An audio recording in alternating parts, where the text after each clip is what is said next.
This is a white bear. In 1987, a psychologist sat people down in front of a small bell and asked them to speak every thought out loud for 5 minutes. One rule: ring the bell each time a white bear comes to mind, and try not to let it, but the bell rang. And then it rang again, once a minute, then more often. More often in the end than for the group who had been told to think about the bear deliberately. This is the story of why the one mind a person owns completely is the only mind they can never lie to. Most of what follows rests on the experiments Daniel Wegner published in 1987 and turned into a theory 7 years later, and on 4 decades of suppression studies since. Where the evidence thins out, we'll say so. 1987. A psychology lab and a very strange instruction. The design is almost insultingly simple. Two groups. Both talk out loud into a tape recorder for 5 minutes. One group is told to think about a white bear. The other is told not to. The bear wins both times. Suppression does not hold. Worse, it appears to run a debt. When the second group is finally released and allowed to think about the bear, they think about it more than the people who had been picturing it all along. Pushing a thought away does not remove it. It loads it. And it is worth feeling this rather than being told it. So here is the instruction, exactly as they got it. For the next 10 seconds, do not think about a white bear. Not its face, not its paws, not the color of it. 10 seconds. That thing that just happened. That is the entire subject of this video. The explanation Wegner eventually landed on is that the instruction quietly splits a mind into two employees who are working against each other. The first one does the obvious work. It hunts for something else to think about. A song, a shopping list, the ceiling. Anything bear-shaped gets pushed toward the door. Call it the worker. The second one has a much smaller job, and it is the one that ruins everything. Its job is to check. It asks, at intervals, a single question. Is there a bear in here right now? And to ask that question, it has to picture the bear. That is the whole trap, and it does not have an exit. The guard posted to keep the thought out is the one thing guaranteed to keep letting it back in. Every check is a summons. The act of hiding something from a mind requires that same mind to hold up the thing being hidden and confirm it is still hidden. A magician can fool an audience because the audience does not know where the coin is. Nobody has ever fooled themselves with a coin trick, which is why the other version of this never works either, deciding to forget.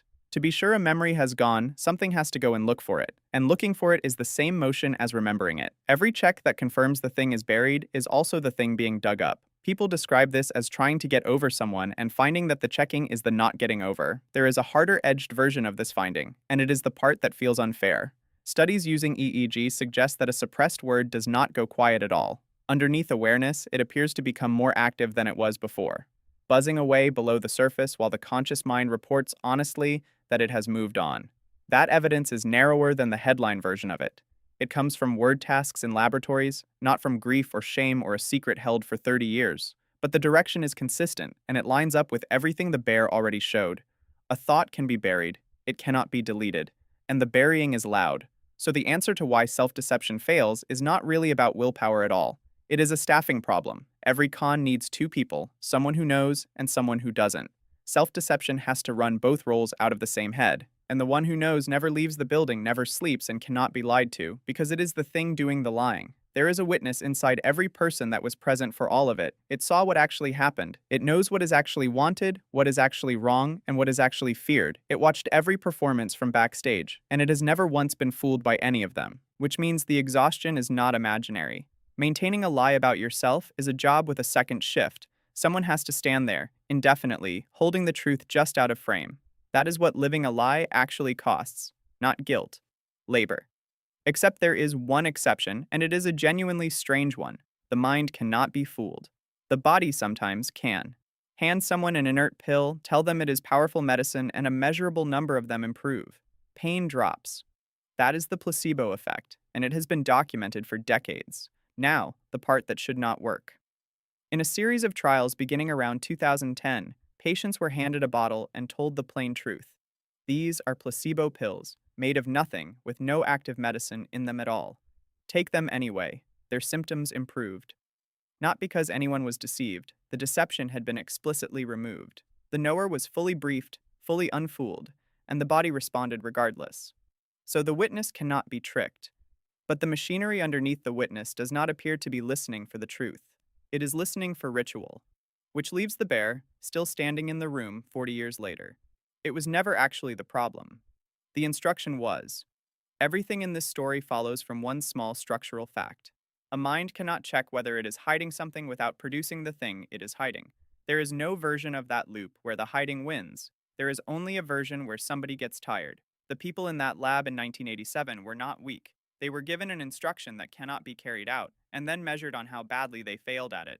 Most self deception is the same experiment, run privately, for years. Nobody has yet worked out how to stop this, and the honest research does not claim to have. The best available advice amounts to stop giving the instruction, which is easy to say and appears to be very hard to do.